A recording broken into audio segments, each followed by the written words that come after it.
Hello दोस्तों, मैं C S ने आपके लिए आज एक ऑडिट की फ़र्स्ट क्लास लेके आया हूँ। तो मेरे इसको स्टार्ट करने से पहले मेरे एक बार चैनल को सब्सक्राइब कर लेना और लाइक करना, इस वीडियो को ना भूलना और शेयर भी करते रहना। और ध्यान रखें बच्चों, मेरे जो टेलीग्राम चैनल है सी एस के नाम से, आप फटाफट से उधर ज्वाइन कर लो। तो ये ऑडिट सीरीज़ में फ़र्स्ट लेके आया हूँ, ये ऐसे ही ऑडिट सीरीज़ आती रहेगी 1 बाय 1। तो पूरा, और ध्यान रहे ये यूजीसी नेट, जूनियर अकाउंटेंट और सीए, सीए, सीएमए, तो स्पेशली ये गवर्नमेंट एग्ज़ाम्स, तो ये सभी के लिए रेलिवेंट होने वाली है ये क्लासेस। और इसी तरीके से सीरीज चलती रहेगी, सीरीज 1, 2, 3 और पूरा का पूरा। और हम इसमें एमसीक्यू और प्लस जो हैंड नोट्स है एग्ज़ाम ओरिएंटेड ही टॉपिक कवर करेंगे, और उतना ही रेलिवेंट टॉपिक जितना एग्ज़ाम्स के लिए रेलिवेंट है, इससे एक्स्ट्रा कुछ भी कवर नहीं करेंगे। तो अब इस ऑडिट की क्लास को स्टार्ट करते हैं। तो ये फर्स्ट है इंट्रोडक्शन। तो इंट्रोडक्शन क्या है, ये कहते हैं ऑडिट का इंट्रोडक्शन। तो थोड़ा सा मैं आपको ऑडिट के बारे में बताना चाह रहा हूँ कि इसके अंदर हमारा जो टॉपिक है इंट्रोडक्शन है, ऑडिट क्या है, ऑडिट के बेनिफिट क्या है, इसकी लिमिटेशन क्या है, और ऑडिट का क्यों यूज़ होता है, ऑडिट कराने क्यों ज़रूरी है। तो ये सारी बातों को हम इस क्लास में आज डिस्कस करेंगे। तो फर्स्ट स्टार्ट होता है इंट्रोडक्शन। अगर मैं इंट्रोडक्शन की बात करता हूँ तो इंट्रोडक्शन क्या है, तो आप देख रहे हैं इस वीडियो में, audit is an independent examination of the financial information of an entity. तो यहाँ पर आप देख रहे होंगे कि audit is an independent examination. तो ध्यान रहे, इंडिपेंडेंट एग्जामिनेशन मतलब ये बोलते हैं कि जैसे फॉर एग्जांपल आपके नीचे ये एग्जांपल दिया गया है जिसमें आप देख रहे हैं एक छोटा सा ड्रॉ किया गया है।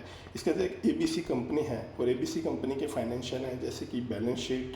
और बैलेंस शीट में आपको पता है लाइबिलिटी होती है, एसेट्स होती है। तो बैलेंस शीट एक्चुअल में कंपनी की पूरी फाइनेंशियल पोजीशन डिफाइन करता है कि एज ऑन डेट, ये किसी भी पर्टिकुलर डेट की होती है कि इस डेट पे कंपनी के फाइनेंशियल्स की पोजीशन क्या है, क्या कंपनी लोन मतलब डेट पे तो नहीं है, या कंपनी बहुत प्रॉफिटेबल तो नहीं है। तो सारा पूरी कंपनी की नेटवर्थ आपको बैलेंस शीट से डिफाइन होती है।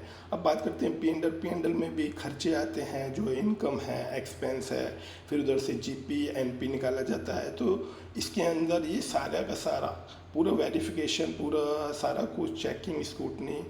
ऑडिटर क्या होता है, ऑडिटर एक सीए भी हो सकता है, सीएस भी होता है, सीएमए भी होता है, अदर प्रोफेशनल सर्टिफाइड प्रोफेशनल भी हो सकता है। वो विजिट करता है और इस पूरी की पूरी बैलेंस शीट, पूरे फाइनेंशियल को एबीसी कंपनी के पूरे इसको चेक करता है, देखता है कि क्या है क्या नहीं है, इसमें सब कुछ ठीक है क्या चला। तो ये एक ध्यान रहे, ये एबीसी कंपनी और इस ऑडिटर में किसी भी प्रकार का कोई इनडायरेक्ट डायरेक्ट रिलेशन नहीं होना चाहिए। इसलिए बोला जाता है audit is the independent examination of the financial information of the entity. तो आप समझ चुके होंगे बच्चों, audit is an independent examination, इसलिए वर्ड डाला जाता है इंडिपेंडेंट एग्जामिनेशन। तो आप कहीं भी अगर कोई भी ऑडिट की डेफिनेशन बोलने को बोलें तो आप इसको इस तरीके से डिफाइन कर सकते हैं, audit is an independent examination of the financial information of an entity. तो ध्यान दें, यही इसी तरीके से लिख के आनी है। और हो सके तो ऐसा एक स्केच कराना, तो जिसके कारण ये होता है कि एग्जामिनर पे बहुत अच्छा गुड पॉजिटिव इम्पैक्ट पड़ता है।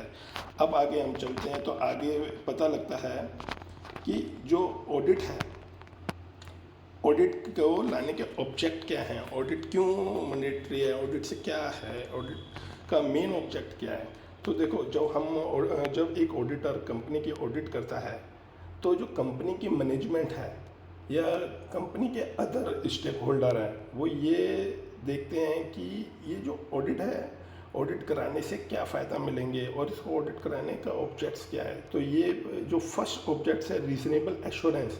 देखो, कोई भी बंदा अगर किसी कंपनी में इन्वेस्ट करना चाहता है या कंपनी के बारे में देखना पढ़ना चाहता है, या कोई भी गवर्नमेंट अथॉरिटी, तो वो क्या है कि जब ऑडिटर सर्टिफाई कर देता है, सारा चेक कर लेता है, तो एक रीजनेबल एश्योरेंस मिलती है कि हाँ सब कुछ ठीक है। दूसरा आता है free from material miss statement. तो जब ऑडिटर ऑडिट कर देता है, जब ऑडिट हो जाती है, तो उसका दूसरा ऑब्जेक्ट से निकल के आता है कि जो फाइनेंशियल्स हैं उसमें किसी भी प्रकार की मटेरियल मिस स्टेटमेंट नहीं है, किसी भी प्रकार की कोई त्रुटि नहीं पाई गई है। तीसरा रिपोर्टिंग ओपिनियन, ये बहुत अच्छा है कि जैसे ही इसके अंदर क्या है कि जैसे ही ऑडिटर ऑडिट कर देता है तो सीधा सीधा वो अपनी रीजनेबल एश्योरेंस देगा और कोई भी मटेरियल मिस स्टेटमेंट पाई गई है तो उसे बताएगा, और जो मटेरियल स्टेटमेंट नहीं है तो बताएगा। अब बात करते हैं मटेरियल मिस स्टेटमेंट क्या होते हैं। तो सिंपल है, अगर फॉर एग्जांपल अगर मान के चलो 1 लाख रुपए का कोई बिल पकड़ा गया है कंपनी में और 100 रुपये का पकड़ा गया है, तो मटेरियल मिस स्टेटमेंट क्या है?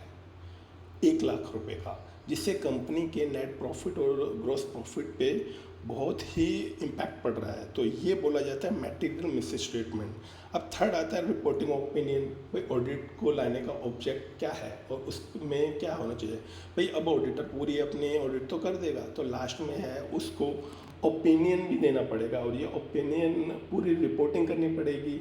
पूरा का पूरा एक ऑडिट रिपोर्ट ड्राफ्ट होगी और उसमें जितने भी कंपनी के मैनेजमेंट है, अदर स्टेक होल्डर है, अदर गवर्नमेंट अथॉरिटीज़ हैं, सभी को उसमें एक ऑडिट रिपोर्टिंग डिफाइन करता है। भाई ये ऑब्जर्वेशन थी, ये कंक्लूजन है, रिस्पॉन्सिबिलिटी है, ये मैंने इस तरीके से ये ऑडिट की। तो ये सारा का सारा रिपोर्टिंग ओपिनियन होता है। अब मैं बात करता हूँ आगे जाके इसको, बहुत अच्छी बात आती है ऑडिट के स्कोप में क्या है। अगर देखो क्लियर कट है बच्चों, साफ साफ नज़र आता है कि स्कोप में क्या क्या है। स्कोप में सिंपल है कि भाई कंपनी का सारे बुक्स ऑफ अकाउंट हो, फाइनेंशियल्स हो, नॉन फाइनेंशियल हो। देखो पहले तो आपको ये समझना चाहिए कि ये कंपनी में ऑडिट कहाँ कहाँ होती है। देखो बच्चों, कंपनी में कंपनी के फाइनेंशियल चेक होते हैं, स्टॉक वेरीफाई होता है, HR ऑडिट होती है, दूसरा ऑर्डर ऑडिट होती है, परफॉर्मेंस ऑडिट होती है, कंपनी की सिक्योरिटी ऑडिट होती है।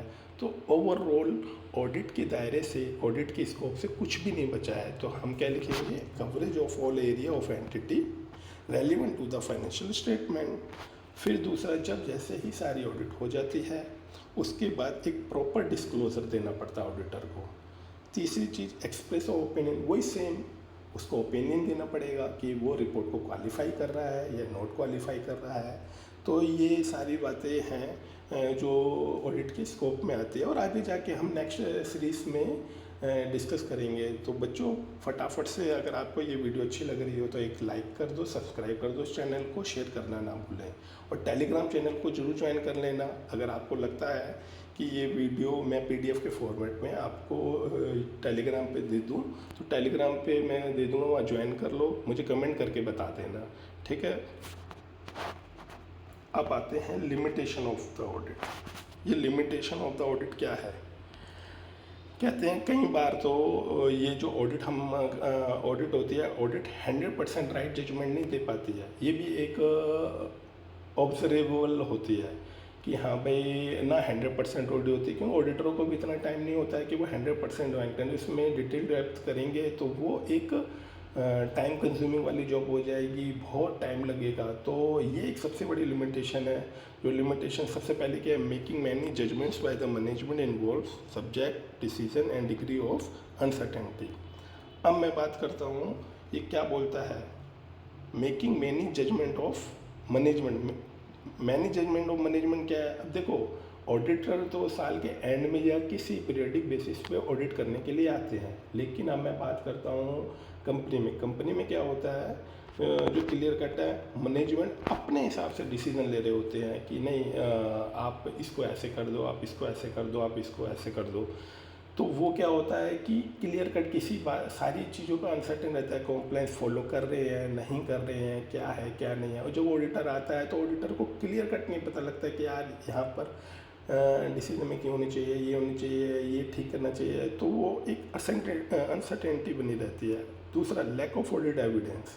कई बार क्या होता है कंपनियों के अंदर, जैसे कि मैं तो मैं खुद CA चार्टर्ड अकाउंटेंट हूँ, और मुझे ही पता है मैं जब ऑडिट करने जाता हूँ तो मैंने क्या देखा अपने क्लाइंटों पे कि कई बार वो पर्सनल रिकॉर्ड, जैसे कि अपने घर में है या बाहर है, पर्सनल चीज़ों को भी वो क्या है कंपनी में बुक्स ऑफ अकाउंट में शो करा देते हैं, पूरा रिकॉर्ड करा देंगे। और रिकॉर्ड कराने के बाद क्या है, उन चीज़ों के बिल ही नहीं होंगे, या कभी कोई क्रेडिट कार्ड से शॉपिंग कर लेंगे उनके बिल नहीं मिलेंगे, या किसी भी चीज़ के कोई एसेट्स परचेज करिए बट वो एसेट कंपनी में यूज़ नहीं हो रही है, वो पता नहीं कहाँ हो रही है, लेकिन बुक्स ऑफ अकाउंट कर दिया उसके बिल नहीं है। तो ऐसे ऑडिटर को एक बहुत बड़ा चैलेंज बन जाता है कि वो अपनी ऑडिटिंग के टाइम में सही टाइम पे सारे एविडेंस को कलेक्ट करे। तो वहाँ पर ये वाला जो क्वेश्चन हो जाता है, लैक ऑफ ऑडिट एविडेंस। अब आते हैं टेस्टिंग सैम्पलिंग। अभी मैंने क्लियर किया आपको, 100% data can not be examine by the auditor. Auditor 100% कभी भी ऑडिट नहीं करता है, वो सैंपल बेसिस पे ही टेस्टिंग करता है और सैंपल बेसिस पे ही ऑडिट करता है। तो ये हो गया हमारा लिमिटेशन। अब आ जाते हैं हम आगे बेनिफिट्स पे। देखो बेनिफिट्स क्या है ऑडिट, अगर आप क्लियर कर देखोगे ऑडिट के तो बेनिफिट ही बेनिफिट है। ऑडिट के बेनिफिट ही हैं, ऑडिट के मानते हैं कि ऑडिट के दूसरे भी हैं, डिमेरिट्स भी हैं, ऑडिट का बेनिफिट होता है। अगर मैं बेनिफिट्स की बात करूं तो आप ये देख सकते हो benefit, high quality information to all the stakeholder. देखो कोई भी बंदा है स्टेक होल्डर, अगर मैं बोल सकता हूँ डाटा कैटर्स से, गवर्नमेंट्स हैं और अदर मेंबर्स हैं, ये सभी बंदों को एक क्वालिटी इन्फॉर्मेशन ही होती है। वो कैसे किस फाइनेंशियल पर रिलाई करेंगे, क्या कंपनी किसी प्रकार का कुछ गलत तो नहीं कर रही है, कंपनी एक्चुअल में कंपनी के प्रॉफिट्स कैसे हैं, ये जो शो हो रही है वो रियल में ही सही है, कंपनी का अर्निंग पर शेयर, मार्केट पर शेयर राइट है या रॉन्ग है, कंपनी का फाइनेंशियल सही है एक्चुअल एज वेल एज जो कंपनी रन कर रही है। तो ये सारी बातें एक क्वालिटी स्टैंडर्ड्स में यहीं से मिलेगी, क्योंकि ऑडिटर क्या है, ऑडिटर एज पर स्टैंडर्ड्स जो बनाए गए हैं ICAI के या अदर डिफरेंट बॉडीज़ के, उसके अकॉर्डिंग अपने ऑडिट करता है और एक सर्टिफाइड ऑडिट करके एक सर्टिफाइड रिपोर्ट देता है ऑल द स्टेक होल्डर को।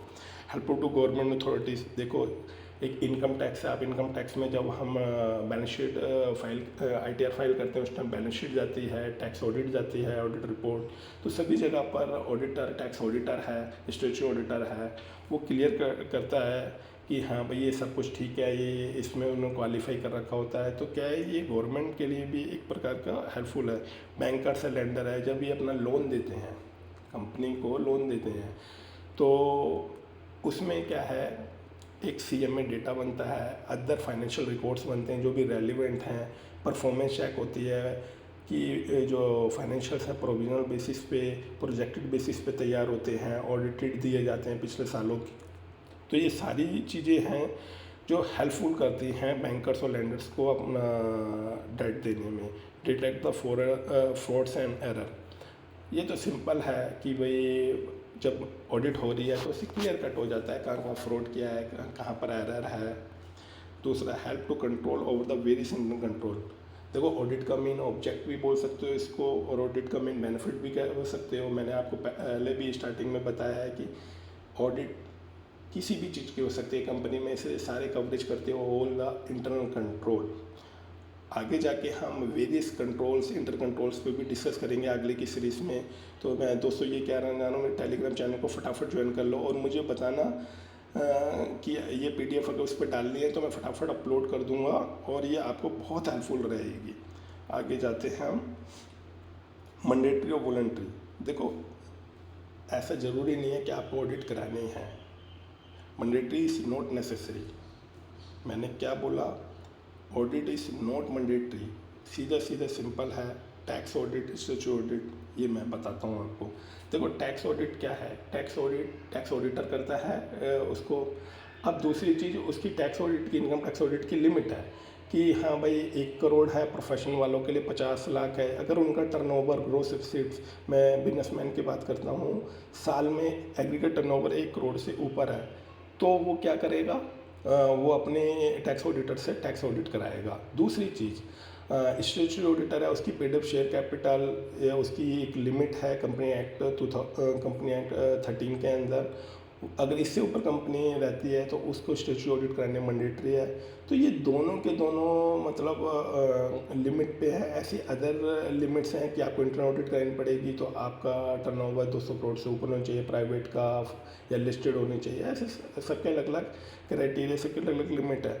बट मैंडेटरी कहीं नहीं है कि ऑडिट कराना है। अगर आप इस लिमिट को क्रॉस करते हो तो आपको ऑडिट कराना ज़रूरी है। अब आते हैं हु अपॉइंट एन ऑडिटर। तो अब ऑडिटर को अपॉइंट कौन करता है, ऑडिटर को स्पेसिफिकली है मैनेजमेंट करती है, मैनेजमेंट डायरेक्टर है, ऑनर है, गवर्नमेंट कंपनियों में controller auditor general of India CAG जिसे बोलते हैं वो करते हैं। अब आगे आते हैं रिपोर्टिंग। तो ये सबसे लास्ट में जब पूरा का पूरा ऑडिट कर दिया जाता है हर जगह का सारा कुछ में, तो ऑडिटर की फर्स्ट रिस्पॉन्सिबिलिटी बनती है अपनी रिपोर्टिंग को ड्राफ्ट करके दे कि उन्हें उसको कौन कौन से एरिया में क्या क्या ऑब्जर्वेशन मिली, क्या सही मिला, क्या गलत मिला, क्या फ्रॉड्स और एरर डिटेक्ट हुए, ये सारी बातें उसको वन बाय वन अच्छे फॉर्मेट्स में ड्राफ्ट करनी पड़ती है। तो ये बेसिकली बच्चों मैं एक छोटा सा रिकैप करूँगा कि हमने जो इस क्लास के अंदर इस सीरीज़ के अंदर सबसे पहले क्या पढ़ा, ऑडिट का इंट्रोडक्शन पढ़ा कि ऑडिट का ये एक इंडिपेंडेंट एग्जामिनेशन ऑफ फाइनेंशियल्स है, दूसरा उसके ऑब्जेक्टिव पढ़े, तीसरा स्कोप पढ़ा, चौथा लिमिटेशन पढ़ा, तो बेनिफिट पढ़ा, फिर उसके बाद ये मैंडेटरी है या नहीं है, फिर ऑडिटर को अपॉइंट कौन करता है, लास्ट में वो रिपोर्टिंग दे देता है। तो बच्चों ये एक अच्छी सीरीज़ थी, मैं एक सेशन लेके आया था जो 15 to 20 मिनट्स का था। तो ये आपकी एग्ज़ाम्स में बहुत हेल्पफुल रहेगा लास्ट टाइम पे, क्योंकि लास्ट टाइम पे इतना बच्चे के माइंड पे प्रेशर होता है कि वो पूरा फुल फ्लेज पढ़ नहीं पाता। तो ये लास्ट टाइम है, तो इसलिए दोस्तों अगर बच्चों तुम्हारे को चाहिए इसकी एक्चुअल में नीड है तो मुझे बता देना, टेलीग्राम में कमेंट करके बता देना, मैं टेलीग्राम चैनल पे इसको अपलोड कर दूँगा। तो प्लीज़ इसको लाइक करना और सब्सक्राइब भी करना मेरे चैनल को, और इस वीडियो को शेयर करना ना भूलना। और सुनो आगे इसी तरीके अच्छे सेशन में वन बाय वन सारे टॉपिक कवर करूँगा। और ध्यान रहो ये UGC नेट जूनियर अकाउंटेंट और सारे गवर्नमेंट एग्जाम्स के लिए रेलिवेंट है, और CA CMA जो इनको बच्चों को समरी नोट्स चाहिए होते हैं उनके लिए तो मोर इम्पोर्टेंट एग्जाम्स ओरिएंटेड हैं। तो मैं पूरा अपडेटेड बनाता जा रहा हूँ ये सारा कुछ, तो फटाफट से मेरे चैनल को सब्सक्राइब जरूर करना। ठीक है दोस्तों, फिर मिलेंगे हम आपके साथ एक नए सेशन में, नई सीरीज़ में।